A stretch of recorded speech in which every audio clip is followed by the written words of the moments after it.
네, 계속하여서 여호수아 말씀을 우리가 살펴보도록 하겠습니다. 자, 지금까지 어떤 부분을 우리가 보고 있는가 하면은 여호수아와 이스라엘 백성들이 가나안 땅에 들어가서 가나안 땅을 정복하고 또 정복한 땅을 나누는, 분배하는, 그 땅을 기업으로 분배하는 것을 지금 살펴보고 있습니다.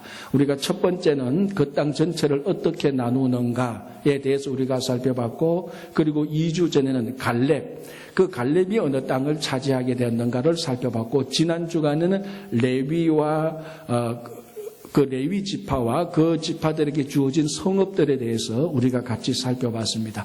이제 오늘은 네 번째 기업 분배 이야기로서 도피성에 대해서 우리가 같이 한번 살펴보도록 하겠습니다. 만약에 말이죠. 만약에 여러분들이 이제 나무꾼이 되어서 산에 나무하러 갔다고 칩시다. 여러분 동료 한 사람하고 같이 나무하러 갔는데 이 나무를 찍다가 자칫해서 도끼로 나무를 찍다가 자칫해서 실제 그 잘못으로 이 도끼날이 도끼 자루에서 빠져가서 옆에 있는 사람의 머리를 쳐서 죽었다 합시다. 어떻게 해야 되죠? 이게 금도끼, 은도끼 얘기가 아니에요, 이게. 한국 사람은 도끼 얘기만 하면은 혹시 또 연못에서 뭐 도끼 나오는가 그런 생각인데 그거하고 전혀 다른 얘기입니다. 어떻게 해야 되죠? 빨리? 119에. 119도는 911 해야 되는데 이게 성경에 나오는 얘기예요, 지금. 어떻게 해야 되죠? 빨리 도피성으로 가야 됩니다. 이게 성경에 나오는 게 금도끼, 은도끼가 아니고 도피성이 나온, 민수기 신명기에 나오는 도피성에 나오는 얘기입니다. 자, 도피성은 무엇 하는 성인가? 도피하는 성인데 어떤 사람이 도피하는가? 부지 중에, 즉, 무고히, 다른 말로 하면 어떤 의도 없이, 또 다른 말로 하면 실수로, 법정 용어로 말하면 과실치사했는 사람이 자기가 살기 위해서 빨리 피신해서 가는 성, 그게 바로 도피성입니다. 그래서 오늘은 이 기업 분배에 또 도피성이 나오는데 이게 왜 기업 분배에 나오는가 하면요. 우리가 지난주에 살펴본 대로 레위 지파가 땅을 기업으로 분배받지 못합니다. 그러면은 레위 지파는 땅을 분배받지 못하는데 대신 레위 지파가 살아야 되잖아요. 그래서 레위 지파가 거주하기 위해서 12지파가 합하여서 48개의 성읍을 레위 지파에게 주서 레위 지파가 12지파에 각각 흩어져서 살도록 했습니다. 그 12지파에게 받은 성읍 48개 가운데 6개를 따로 구별하여서 도피성으로 만들어 놓은 것입니다. 그래서 이 도피성에는 레위 지파 사람들이 살고 있죠. 그 중에 혹시 부지 중에 의도 없이 살인한 자가 도피성으로 들어오면 받아주라라는 것입니다. 자, 이게 오늘 도피성 얘기인데 먼저 20장 3절에 이렇게 되어 있습니다. 했던 말인데 다시 한번 더 볼게요. 부지 중에 실수로 사람을 죽인 자를 그리로 도망하게 하라. 이는 너희를 위해 피해 보복자를 피할 곳이니라. 자, 이 잘못해서 실수로 사람을 죽이면은 이 죽은 사람의 가장 가까운 가족이나 친척은 또 죽인 사람의 복수를 합니다. 그걸 피해 보복자라고 말합니다. 내가 실수로 사람을 죽이면은 죽은 사람의 가족이나 친척이 피해 보복자가 돼서 또 나를 죽이려고 한다는 말입니다. 그래서 이 피해 보복자를 피해서 내가 빨리 도피성으로 가면은 살 수 있다는 것입니다. 자, 여기에 이제 담겨진 하나의 중요한 것이 율법의 기본 정신이 담겨져 있습니다. 자, 이 시대는 전부 다 율법 시대입니다. 율법 시대는 율법이 기준되는 시대죠. 자, 율법의 가장 중요한 정신은 무엇인가 하면은 한자어로 말하면은 동해보복법입니다. 무슨 말인가 하면은 내가 피해를 본 대로 똑같이 되돌려 주는 것. 그러니까 영어로 말하면은 eye for eye, ear for ear가 되는 거죠. 눈에는 눈, 귀에는 귀. 이것이 율법의 가장 기본적인 정신입니다. 그런데 이것이 그 당시 이스라엘만 있었던 것이 아니고 고대 중요한 나라에 이런 법칙, 이런 법이 다 있었습니다. 우리가 잘 아는 함무라비 법전. 옛날에 세계사에서 배웠던 고대 바벨론의 왕 함무라비가 있었는데 그 함무라비가 그 법을 제정했는데 그 법전에 보면 똑같은 내용이 있습니다. 이에는 이, 눈에는 눈. 그러니까 그 당시 고대 국가들 또는 어떤 도시들이나 어떤 공동체가 그 사회 질서, 국가 질서를 바로 세우기 위하여서 제일 필요했던 것은 정의입니다. 정의가 있어야 그 나라가 올바르게 서는 겁니다. 그 정의의 기본 정신이 뭔가 하면은 동해보복법, 즉 eye for eye, ear for ear. 눈에는 눈, 귀에는 눈. 이것이 잘 실천되면은 그 국가는, 그 공동체는 정의가 실현된다고 보았습니다. 그래서 억울한 사람, 그래서 피해본 사람의 원한을 풀어주는, 만약 피해본 사람이 눈으로 피해를 봤다면 눈에 내게 눈으로 피해본 사람을 다시 눈으로 되돌려 주어서 이 피해자의 원한을 정리해주는, 그래서 정의가 실현되도록 하는 것이 바로 이 율법의 기본 정신입니다. 자, 그런데 그래서 먼저 레위기 24장을 보면은 이 율법의 기본 정신이 나타난 규례 중에 하나가 무언가 하면은 사람을 죽인 자는 반드시 죽일지니라 라는 게 나옵니다. 그러니까 사람을 죽였으니까 그 사람을 죽여서 그 원한을 얻게 해야 되는 것처럼.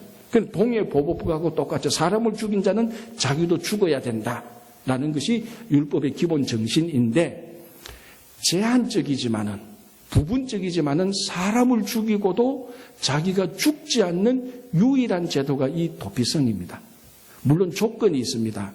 의도적으로 계획적으로 사람을 죽인 사람이 아니고 부지 중에 무고히 그냥 실수로 사람을 죽인 자에 한해서라는 제한이 있지만, 이 제한 속에 들어오는 사람은 율법이 말하고 있는 눈에는 눈, 귀에는 귀, 이 정신에서 면제되는 것입니다. 그래서 이 면제를 시켜주기 위해서 마련한 성이 도피성입니다. 그래서 사람을 죽였다 할지라도, 비록 무고히 죽였다 하면 사람을 죽였다 할지라도 율법은 반드시 죽여야 되는데 죽임을 당하지 않고 도피성에 들어가면 살 수 있게 되는 것입니다. 율법의 기본 정신은 사람을 죽인 자는 죽어야 되는데 여기에 면제되는 것, 이게 도피성인데, 이걸 가지고 우리는 다른 용어로 말하면 자비라고 말을 합니다. 영어로 말하면 mercy죠. MERCY, mercy가 나타난 겁니다. 자비가 나타난. 자비라는 것은요, 무슨 말인가 하면은 내가 당연히 징계를 받아야 되는데 징계받지 않는 것, 요게 바로 자비입니다. 은혜는 무엇입니까? 사람 가끔 은혜와 자비를 좀 혼돈하는 경우가 있는데, 은혜는 내가 받을 수 없는 자격인데도 받는 겁니다. 요건 은혜고, 징계는 내가 징계를 받아야 되는데도 받지 않는 것, 요게 바로 자비라는 것입니다. 그래서 엄밀히 말하면은 이 도피성에는 하나님의 자비가 나타난 것입니다. 무고히 죽였던, 실수로 죽였던 사람을 죽인 자는 반드시 죽어야 되는데, 징계를 받아서 죽어야 되는데 요게 면제됩니다. 자비가 나타나는 거죠. 어디에서? 도피성에서. 그래서 이 도피성은 하나님의 자비가 나타나셔서 그 당시 사회를 지키고 사회를 유지하기 위하여서 정의, 저스티스를 실천하는 것을 뛰어넘게 되어서 저스티스, 정의 위에 하나님의 자비를 이루어 주셔서 마땅히 죽어야 될 사람을 살려주는 것, 이게 바로 도피성입니다. 예레미야 애가에 이런 구절이 있습니다. 제가 한번 읽어드리고 설명을 할게요. 예레미야 애가 3장 21절 22절인데요. 제가 그대로 한번 읽어드릴게요. 21절 그 중간 부분에 이렇게 되어 있습니다. 중심에 회상한 적 오히려 소망이 있사오면 여호와의 자비와 긍휼이 무궁하심으로 우리가 진멸되지 아니함이니이다. 자, 이게 무슨 상황이고 누가 말했는가 하면 예레미야 선지자가 탄식했던 내용을 기록한 게 예레미야 애가입니다. 자, 예레미야 선지자가 있었던 남유다가 바벨론에게 포로되거나 식민지 생활이 될 것을 예고를 했습니다. 그걸 알고 있었습니다. 그러니까 예레미야 선지자도 굉장히 낙담이 되는 거죠. 자기 나라가 더 강한 바벨론에게 포로가 되고 식민지 되니까 그걸 생각하면 아주 낙담이 되는데, 오늘 본문에 보니까 중심에 회상한 적 오히려 내가 소망이 있다 그랬습니다.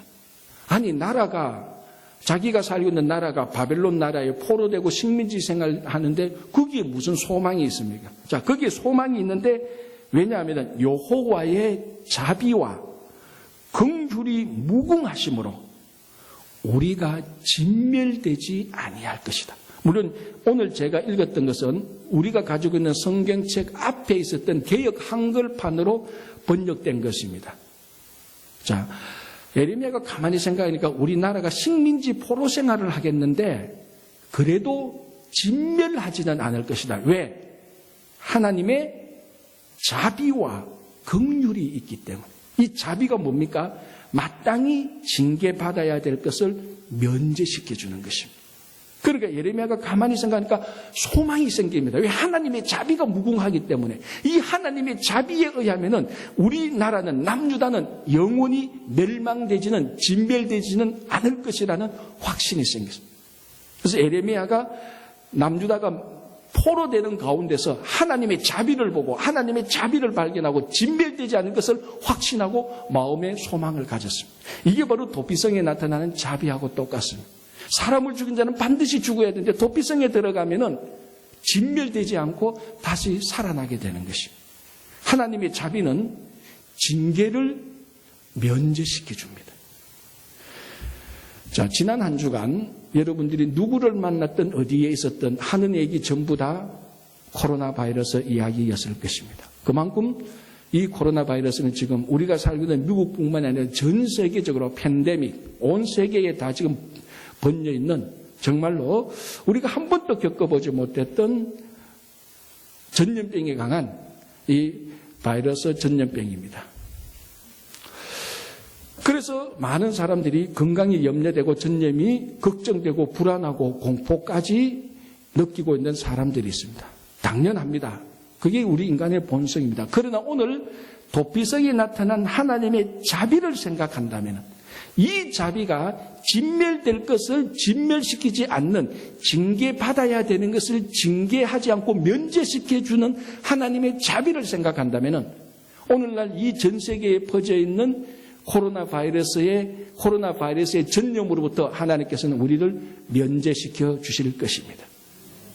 물론 지난 한 주간에도 이 코로나 바이러스에 관한 진멸과 같은 비슷한 언론의 이야기들도 참 많이 왔습니다. 예를 들자면 한 2주 전인가요? 그 하버드 대학의 어느 한 교수는 이게 극단적으로 가면은 전 세계 인류의 1년 안에 전 세계 인류의 40 내지 70%가 감염될 거라고 예측을 했습니다. 처음에는 웃었는데 한 주, 2주 지나니까 이게 웃을 일이 아니고 진짜 이렇게 계속 가다가는 만약에 멈추지 않고 계속 간다면은 그 이야기가 맞겠다라는 생각도 듭니다. 일본 이야기지만 일본의 어떤 한 유명한 의사는 뭐라고 했는가 하면은 이런 상태에서, 이런 긴장된 상태에서 자칫하면은 1년까지도 지속될 것이다. 이렇게 얘기를 했습니다. 굉장히 이게 심각한 얘기고 진짜 세기 말적인 그런 현상입니다. 어저께인가 아랫게 보니까 오하이오 주지사는 오하이오 인구의 1%가 감염되었을 것이라고 생각한다. 몇만 명, 10만 명. 들어보면 전부 다 소멸, 진멸에 관한 유쾌하지 못한 우리를 위축시키는 언론 보도들입니다. 이런 데 대해서 우리는 최대한 예방하고 준비하고 주의해야 됩니다. 그러나 더 근본적으로 우리 마음에 담고 있어야 될 것은 하나님의 자비하심입니다. 하나님의 자비하심은 진멸 가운데서도 진멸에서 면제시켜주는 것입니다. 사람을 죽여도 물론 무고히 죽인 자에 한해서지만은 기본적으로 율법은 이런 사람을 다 죽여야 되지만 자비가 나타나셔서 죽음으로부터 면제시켜줍니다. 전 세계에 전염병이 일어나서 40%니 50%니 70%니 감염이 된다 한다 할지라도 하나님의 자비가 나타난다면은 그런 감염으로부터 우리를 면제시켜 주실 것입니다. 그래서 우리는 염려하는 대신에 불안하는 대신에 공포 가운데 벌벌 떠는 대신에 기도함으로 하나님의 자비를 간구하시기 바랍니다. 하나님의 자비가 우리에게 함께 했다면 어떤 병균이 와도 어떤 재앙이 닥쳐도 어떤 환난이 닥쳐도 하나님은 그 징계 가운데서 우리를 면제시켜 주실 것입니다. 이 도피성에 나타난 하나님의 자비가 여러분들에게 늘 함께하기를 간절히 바랍니다. 자, 오늘 본문을 보면은 이 도피성이 6개입니다. 레위 지파에게 준 48개 가운데 6개를 따로 구별해서 도피성으로 삼아라 그랬습니다. 그래서 오늘 본문을 보면 도피성이 어디에 어디에 어느 도피성이 있는가가 다 정해져가 있습니다. 제가 설명하는 것보다 스크린을 보면 훨씬 더 잘 나타납니다. 자, 우리 스크린 한번 볼까요? 자, 여러분 보시기 바랍니다. 이 6개의 이제 도피성 이름이 바산, 골란, 길랏, 라못, 베셀, 그리고 갈릴리, 게데스, 세겜, 헤브론 6개가 있는데 중간에 빨간 줄 거이고 위에 동그라미 빨간 줄 거이고 밑에 동그라미 저게 뭡니까? 요단강이죠, 요단강. 지금 아주 간단하게 도시가 있는데 저 요단강 동쪽에 도피성이 3개 있고 요단강 서쪽에 3개 있습니다. 그리고 북쪽에 2개 있고 중앙에 2개 있고 남쪽에 2개 있습니다. 뭘 느낍니까, 여러분? 저 위치를 보면서 굉장히 균형 잡혀가 있죠. 한 곳에 모여져 있지 않습니다. 동서남북이 착착 위치가 정확히 균형 잡혀 있습니다. 그래서 실제로 이스라엘 백성들이 분배받은 땅을 중심으로 저 도피성 6개의 실제적인 위치를 조사해 보면은 이스라엘 지파 사람이 어디에 있든지 간에 최대 20마일을 가면은 도착할 수 있도록 어느 도피성이든지 도착할 수 있도록 되어 있습니다. 20마일 이내에 6개의 도피성 가운데 반드시 도착할 수 있도록 저 6개의 도피성을 딱딱 위치해 놓았습니다. 최대한 가봐야 20마일 그 안에 6개 가운데 반드시 한 군데는 도착하도록 되어 있습니다. 왜 20마일일까요? 그 당시 유대인들은 오늘날도 그랬지만 20마일은 한 사람이 하루에 갈 수 있는 최대 거리라고 본 겁니다. 그래서 내가 만약에 어디에서 사람을 실수로 죽였다, 과실치사했다. 그러면 하루 안에 저 6개의 도피성 가운데 반드시 하루를 가면은 한 군데는 도착하도록 되어 있습니다. 그래서 그 안에 그 도피성에 들어가서 그 도피성에 있는 장로와 면담을 해서 여차여차해서 내가 오늘 도피성에 들어가야 됩니다라고 경위를 설명하고 그 장로가 그 얘기를 들어보고 받아주면은 도피성 안에 들어가서 살게 되는 것입니다. 여러분 생각해 보세요. 저 도피성이 중요한 도피성이 있다 한들 저 멀리 떨어져가 있으면은 가고 싶어도 못 갑니다. 그리고 그까지 가는 사이에 피해 보복자가 빨리 따라와서 이틀 뒤에 나를 잡아서 죽여버리면은 저 도피성은 별 쓸데가 없습니다. 그래서 하루 안에 누구든지 도착할 수 있도록 6개 가운데 반드시 한 개의 도피성에는 도착할 수 있도록 6개를 잘 위치해 놓았습니다. 그리고 앞에 민수기나 신명기를 보면은 저 도피성에 가는 데에 길을 잘 닦아놓고 1년에 한 번씩은 보수해야 됩니다. 산사태가 일어나서 그 길을 막거나 혹시나 홍수가 일어나서 도로가 끊기지거나 그렇지 않도록 하기 위해서 반드시 보수해야 되고 그 폭은 13m 한 5피트 정도의 폭을 넓게 해서 누구든지 쉽게 잘 도착할 수 있도록 저 도피성으로 가는 길을 닦아놓고 그 길이 하루 안에 도착할 수 있도록 잘 위치해 놓았습니다. 자, 우리가 지난주에 레위 사람들이 받았던 48개의 성읍을 봤습니다. 이 레위 지파 사람들은 48개의 성읍을 분배받아서 거기에 살게 되는데 12지파에게 다 골고루 다 들어가서 섬에 들어서 살도록 되어 있습니다. 그래서 레위 지파가 그 안에 들어가서 모든 지파에 들어가서 하나님의 거룩을 유지하도록 하는 중요한 사명이 있다는 것을 살펴보면서 이스라엘 백성들이 광야에서 머물 때에 진을 치는 그 포맷을 봤습니다. 중간에 성막이 있었고 12지파가 동서남북으로 3지파씩 분류해서 동서남북으로 진을 쳤을 때 성막과 각 지파 사이에 레위 지파가 동서남북으로 중간에 딱 위치해 가 있었습니다. 그래서 이 위치는 성막과 각 지파 중간에 있었던 레위 지파는 하나님과 세상 사이에 하나님과 이스라엘 사람 사이에 중개자 역할을 한다고 그랬습니다. 그래서 이 위치가 중요하다 그랬는데 오늘 우리가 도피성 6개의 위치를 보니까 저 위치가 정말로 중요한 겁니다. 저 위치가 하나도 어떻게 어그러지고 하면은 억울한 사람이 무고히 사람을 죽였다 살 수 있는 사람이 죽게 되는 그런 큰 불행을 맞이하게 되는 것입니다. 그래서 레위 지파를 봐서도 그렇고 저 6개의 도피성을 봤을 때 위치가 얼마나 중요한지 모릅니다. 저 위치는 바로 성도가 매일매일 살아가야 되는 삶의 위치, 하나님 앞에 서야 되고 그리스도 안에 있어야 되는 성도의 위치를 지정해 주고 있는 것입니다. 여러분 시편 1편을 볼 때 제가 종종 하는 얘기, 시편 1편의 첫 번째 주제가 복 있는 사람입니다. 어떤 어떤 사람이 복이 있는가? 악인의 꾀를 따르지 않고 죄인의 길에 서지 않고 오만한 자의 자리에 앉지 않는 사람. 전부 다 뭘 말하고 있습니까? 위치를 말하고 있습니다. 악인들이 가는 길을 따라가지 않는 것, 죄인들이 있는 곳에 그곳에 서지 않는 것, 오만한 자가 있는 곳에 그곳에 앉지 않는 것, 전부 다 위치를 말합니다. 악인과 죄인과 오만한 자와 함께 하지 않는 그 사람들로부터 따로 떨어져서 위치에 있는 사람, 그 사람이 복 있는 사람입니다. 그리고 시편 전체의 서론에 해당되는 시편 1편, 2편, 2편의 마지막에는 여호와께 피하는 자가 복이 있다 그랬습니다. 여러분, 여호와께 피하는 자도 뭘 말합니까?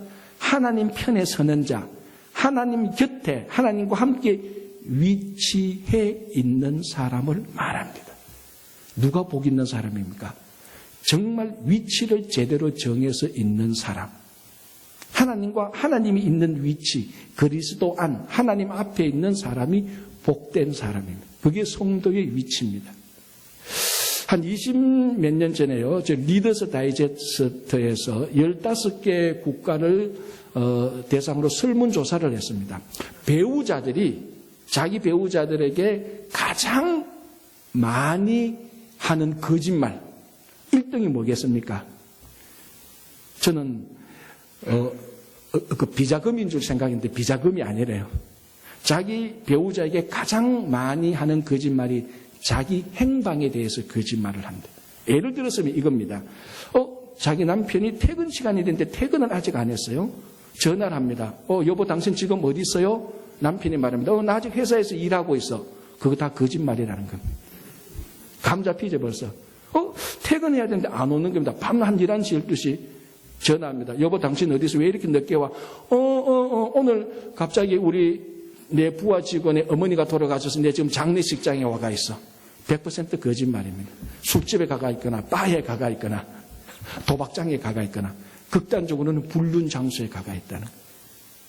물론 이렇게 의도적으로 거짓말하지만 습관적으로도 그냥 말하기 싫어서 회사에서도 아니 밖에서도 회사에서 별 나쁜 의도 없이 하는 그런 거짓말도 있다고 합니다. 어쨌든 배우자에게 가장 많이 하는 거짓말 1위가 자기 위치, 행방에 관한 거짓말인데 문제는 사람들이 자기 자리에 위치하지 않았을 때 그리고 자기가 있는 위치를 투명하지 않게 밝히지 못할 때 그게 공적으로 말하지 못할 때 거기서부터 그 사람의 인생의 문제가 터지기 시작한다는 것입니다.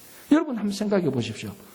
여러분들이 지금까지 겪어왔던 많은 문제들, 사건들, 정말 내가 있어야 할 곳에 정확히 있었다면 별 문제가 없었을 것입니다. 그때 내가 거기 없었어야 되는데, 그때 내가 거기 없어서 그 사람 말을 안 들었어야 되는데, 괜히 그곳에 가서 그 무리에는 악한 무리 되는데 거기 끼지 않으면 거기 가면 안 되는데 그 자리에 위치해 있어서 문제가 생기는 일들이 한두 가지가 아닙니다. 성도가 정확한 위치에만 있어도 지금 여러분들이 앞으로 당할 문제의 90% 이상은 자동적으로 해결할 수 있어요. 도피성이 정확한 위치에 있다는 것은 사람을 살리는 굉장히 중요한 것입니다. 여러분 성경을 보면은 하나님이 인류에게 했던 첫 번째 질문이 무엇인 줄 아십니까? 너 밥 많이 먹었냐? 이겁니까? 너 아프냐? 이건 줄 아십니까? 뭡니까? 아담, 너가 어디에 있느냐? 이것이 하나님이 인류에게 내린 첫 번째 질문인데 그 첫 번째 질문 내용이 뭡니까? 위치에 가는 겁니다. Where? 아담, 너 어디에? Where? 로케이션에 가는 것입니다. 언제 질문했습니까? 아담과 하와가 선악을 알게 하는 열매를 먹고 난 다음에 죄를 지었을 때, 죄를 짓고 자기가 벌거벗었다는 것을 알고 부끄러움을 넘어서 숨었을 때 하나님이 나타나서 너 어디에 있느냐? 위치를 말합니다. 왜? 그 위치가 올바르지 않은 곳에 있었기 때문에 아담은 죄를 지었다는 것을 증명할 수밖에 없었습니다. 위치라는 것은 성도가 정말 하나님 앞에 그리스도 안에 올바른 위치에 있을 때 거기서부터 아무런 문제가 없습니다. 그래서 성도가 자기가 있는 곳을 공적으로 투명하게 선명하게 말하지 못한다면 그거는 문제가 있는 것입니다. 그러나 아무리 환난과 어려움과 재앙이 내게 닥쳐온다 할지라도 내가 어디에 있는지 모든 사람 앞에 하나님 앞에 공적으로 투명하게 내가 여기 있습니다라고 말할 수 있는 사람이라면 어떤 재앙과 문제가 있어도 넉넉하게 극복해 나갈 수 있습니다. 여러분, 지금 전염병 코로나 바이러스가 우리를 덮치고 있습니다. 그러나 우리가 정말 있어야 할 곳에 있다면, 정말 우리가 그리스도 안에 있다면, 하나님 앞에 있다면 하나님께서 도피성이 되셔서 우리를 온전히 지켜주십니다. 걱정하고 염려할 필요가 없습니다. 우리가 있어야 될 곳에서 자꾸 벗어나니까 조그마한 일에서부터 약간만 일이 터져도 염려, 불안, 공포 속에 빠질 수밖에 없습니다. 세상에 어떤 염려와 불안과 공포가 엄습한다 할지라도 성도가 자기 자리에 있다면 문제가 없습니다. 걱정이 없습니다. 하나님께서 도피성이 되어서 우리를 지켜주시기 때문에 그렇습니다. 그래서 도피성은 정확한 위치를 정해서 무고히 살인한 자에게 자비를 베풀려고 그 위치에서 흔들림 없이 변함없이 서 있는 것입니다. 우리 성도도 하나님 앞과 그리스도 안에서 벗어나지 않고 늘 그 자리에 있기를 간절히 바랍니다.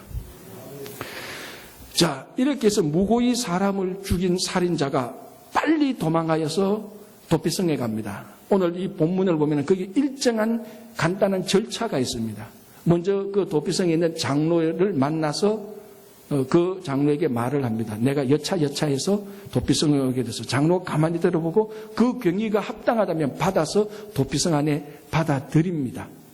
그러면 피해 보복자가 이 사람을 잡으려고 막 왔다가 이 사람이 도피성에 들어가면은 절대로 손 못 대지 못합니다. 딱 할 수 있는 것 하나, 재판을 걸 수 있습니다. 그래서 피해 보복자가 도피성의 장로한테 재판을 겁니다. 저 사람 재판하자. 그러면은 그 상황에서 그 재판을 합니다. 재판을 해서 이 무고한 살인자가 무고히 죽였다는 것이 증명되어진다면은 이 무고한 살인자는 도피성에서 영원토록 살 수 있습니다. 그때는 어떤 사람이라도 어떤 피해 보복자라도 도피성 안에 있는 무고한 살인자를 건드릴 수 없습니다. 소환할 수가 없습니다. 소환하려고 해도 도피성에 있는 사람들이 내어주지 않습니다. 그리고 이 도피성 안에 있는 사람은 그 도피성 안에서 원래 도피성에 있었던 사람들하고 똑같은 자격과 조건으로 똑같이 살아갑니다. 그 안에서 누릴 것을 똑같이 다 누립니다. 그 도피성 안에는 어렵고 힘든 일이 없습니다. 살기에 충분하고요. 불편하지 않고요. 어렵지 않고요. 거기서 한평생 살아도 아무런 염려, 걱정이 없습니다. 그러나 이 도피성에서 나간다면은 피해 보복자가 기다리고 있다가 또는 피해 보복자가 알고 나온 사실을 알면은 그 사람을 죽여도 됩니다. 그러나 도피성 밖에 나가면 죽일 수가 있지만 도피성 안에 있는 나는 온전히 안전합니다. 압살롬이 반역을 일으켜서 다윗이 압살롬의 반역을 피해서 예루살렘을 버려두고 도망갈 때 시므이라는 사람이 다윗을 놀리고 조롱하고 멸시하고 저주까지 했습니다. 다윗이 그것을 참고 도망갔다가 압살롬의 반역이 진압되고 다시 예루살렘으로 돌아올 때 제일 먼저 다윗 앞에 나와서 애굴복구했는 사람이 누굽니까? 시므이죠. 살려달라고. 그렇죠. 자기가 했는 일이 있으니까. 그때 다윗이 어떻게 합니까? 살려줍니다. 용서해줍니다. 한 가지 조건이 있습니다. 뭡니까? 시므이 너가 예루살렘 안에서만 살고 있는 한은 살려준다. 이 성을 벗어나면 넌 죽는다라고 조건을 딱 걸어놨습니다. 그래서 시므이가 예루살렘 안에서 삽니다. 아무런 문제 없습니다. 그 안에서 살 수 있는. 예루살렘 안에서 사는데 아무런 문제 없습니다. 성전이 있죠. 제사장이 있죠. 하나님께 예배를 드릴 수 있죠. 의식주가 해결되죠. 자기 집이 있죠. 예루살렘 안에서 사는데 아무런 불편이나 부족함이 없습니다. 1년 살고 2년 살고 3년 사는데 하루는 시므이의 종 2명이 가드 사람 아기스 왕으로 어떤 이유인지 모르지만 도망을 갑니다. 그러면 시므이는 어떻게 해야 됩니까? 내버려둬야 됩니다. 왜? 시므이는 예루살렘 밖을 벗어나면 안 되니까. 그런데 이 어리석은 사람이 종 2명을 찾으러 예루살렘 성으로 벗어납니다. 그때 그때 왕은 다윗이 아니고 솔로몬 왕이었는데 이 모든 규례를 알고 있었던 솔로몬 왕이 시므이를 잡아서 죽입니다. 정당하게 죽이는 거죠. 왜? 시므이는 예루살렘 안에서만 살도록 되어져 있는 것입니다. 그 안에 사는 게 불편하지 않습니다. 모든 게 다 있었습니다. 그런데 이 어리석게도 종을 잡으러 가다가 예루살렘 성을 벗어나서 죽게 됩니다. 가만히 생각하면은 이 시므이가 오늘날 우리와 비슷한 사람입니다. 시므이가 다윗에게 반역을 했지만 용서함을 받았습니다. 우리가 하나님께 늘 반역하잖아요. 욕심과 인간의 교만과 무지로 반역하다가 예수 그리스도의 보혈로 용서받았어요. 그래서 시므이는 예루살렘 안에서 삽니다. 우리는 예수 그리스도 안에 삽니다. 시므이가 예루살렘 안에 사는데 아무런 부족합니다. 그 안에 모든 게 다 있습니다. 우리가 예수 그리스도 안에 사는데 아무런 부족함이 없습니다. 예수 그리스도 안에 모든 게 다 있습니다. 시므이가 예루살렘을 벗어나는 순간부터 죽기 시작합니다. 우리도 예수 그리스도 안에 있다가 예수 그리스도 밖으로 벗어나면은 영적으로 죽어가기 시작합니다. 어떤 이유든지 예수 그리스도 안에서의 삶을 벗어나지 마십시오. 거기는 죽음만이 기다리고 있습니다. 예수 그리스도 안에 있는 삶은 아무런 부족함이 없습니다. 충분합니다. 그 안에 기쁨이 있고 즐거움이 있습니다. 영광이 있는 삶입니다. 하나님께서 시므이와 같은 우리를 그리스도 안에서 살도록 해놨습니다. 그게 도피성에 있는 하나님의 은혜입니다. 그리스도 안에서 여러분 부족함 없이 사십시오. 그래서 요한복음 15장에 내가 너 안에 너가 내 안에 있으면 많은 열매를 맺는다라고 말합니다. 우리가 예수 그리스도 안에 있다면 도피성 밖에 일어나는 어떤 재앙과 어떤 환란이 도피성 안에 있는 사람을 덮치지 못합니다. 다시 말씀드리자면 도피성 안에 있는 그 사람들, 예수 그리스도 안에 있는 우리들에게는 예수 그리스도 밖에서 일어나는 어떤 전염병도 어떤 환란도 우리를 엄습하지 못하게 되는 것입니다. 자, 마지막으로 오늘 이 여호수아를 보면은 도피성에 관한 규례 한 가지를 더 말하고 있습니다. 무엇을 말하고 있는가 하면은 그 도피성에 있는 대제사장이 죽으면은 그제서야 무고한 살인자는 도피성을 벗어나서 밖에서 자기 고향에 돌아가서 마음대로 살 수 있습니다. 그때는 피해 보복자가 보복을 해서는 안 됩니다. 왜? 대제사장의 죽음이 무고한 살인자의 죄를 다 제거해 버렸기 때문에 그렇습니다. 대제사장의 죽음이 무고한 살인자의 죄를 씻어버렸습니다. 그래서 이 무고한 살인자의 옛날에 지었던 죄가 완전히 용서받아서 이제 무고한 살인자는 더 이상 살인자가 아닙니다. 그래서 고향에 돌아가서 살 수 있습니다. 누가 죽어야지요? 대제사장이 죽어야 됩니다. 아무리 친한 사람이 죽어도 안 됩니다. 심지어 자기 부모가 대신 죽어줘도 이 도피성 안에 있는 무고한 살인자의 죄는 용서받지 못합니다. 오직 한 사람, 대제사장의 죽음만 무고한 살인자를 용서할 수 있습니다.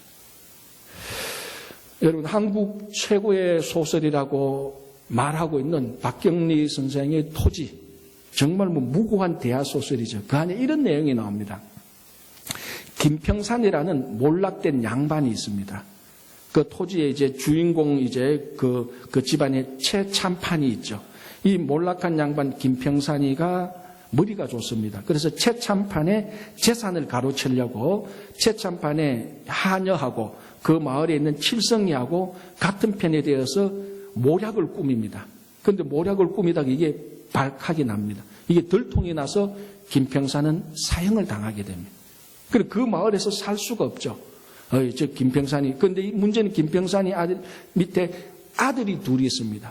그런데 이 두 아들은 그때부터 사형수의 아들이라는 오명을 불명예스러운 이름을 꼬리표를 붙이고 살아야 됩니다. 여러분 한번 생각해 보세요. 평생 나는 사형수의 아들이야. 그게 얼마나 불명예스럽습니까? 근데 그걸 알고 있었던 그 불명예와 수치를 알고 있었던 김평산의 아내 하만댁이라는 사람이 있습니다. 중인 출신인데요. 굉장히 성숙하고 지혜롭고 정말로 좋은 아내입니다. 좋은 어머니입니다. 이 하만댁이 가만히 생각하니까 자기 남편이 자기 남편이 그렇게 나쁜 짓을 하다가 사형수로 죽은 이 불명예와 수치가 자기 아들에게 평생 따라다닐 것을 알았습니다.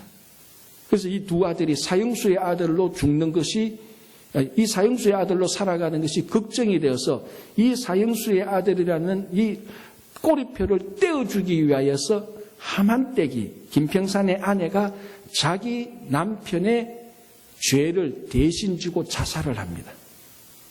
그래서 자기 아들에게 넘어갈 수 있는 사형수의 아들이라는 꼬리표를 떼고 싶었습니다. 그게 떼어지겠습니까? 안 떼어집니다.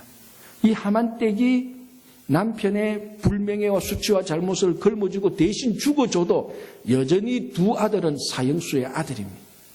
아무도 하만댁이 죽었으니까 이제 그 아들은 우리가 사형수의 아들이라고 부르지 말자, 명예롭게 하자. 아무도 그렇게 생각하지 않습니다. 여전히 사형수의 아들입니다. 어머니가 대신 죽어줬는데 왜 그 꼬리표가 떼어지지 않죠? 어머니가 죽어도 안 되는 겁니다. 죄 사함이 안 됩니다. 남편의 죄가 사해지지 않습니다. 왜? 대제사장이 아니니까. 대제사장의 죽음만 모든 죄의 꼬리표를 뗄 수 있습니다. 어머니가 죽어도 안 됩니다. 아버지가 죽어도 안 됩니다. 어느 누구가 죽어도 안 됩니다. 대제사장만 용서할 수 있습니다. 히브리서를 보면은 예수 그리스도가 우리의 대제사장이라고 말합니다. 예수 그리스도께서 십자가에서 죽으심으로 말미암아 대제사장 되신 예수 그리스도의 죽음만 우리의 죄를 용서할 수 있습니다. 죄인이라는 꼬리표를 대제사장 예수 그리스도의 죽음만이 떼어낼 수 있습니다. 어떤 사람도 안 됩니다. 아무리 위대하고 아무리 신령하다 할지라도, 아무리 내하고 친하다 할지라도, 아무리 나를 사랑한다 할지라도 그 사람의 죽음은 개인의 죽음으로 끝나지 우리의 죄를 용서하거나 씻어내거나 제거할 수 없습니다. 대제사장 되시는 예수 그리스도의 죽음만 우리를 용서합니다. 그래서 우리가 그리스도를 믿음으로 그 용서의 효력이 우리들에게 나타나서 구원함을 받는 것입니다.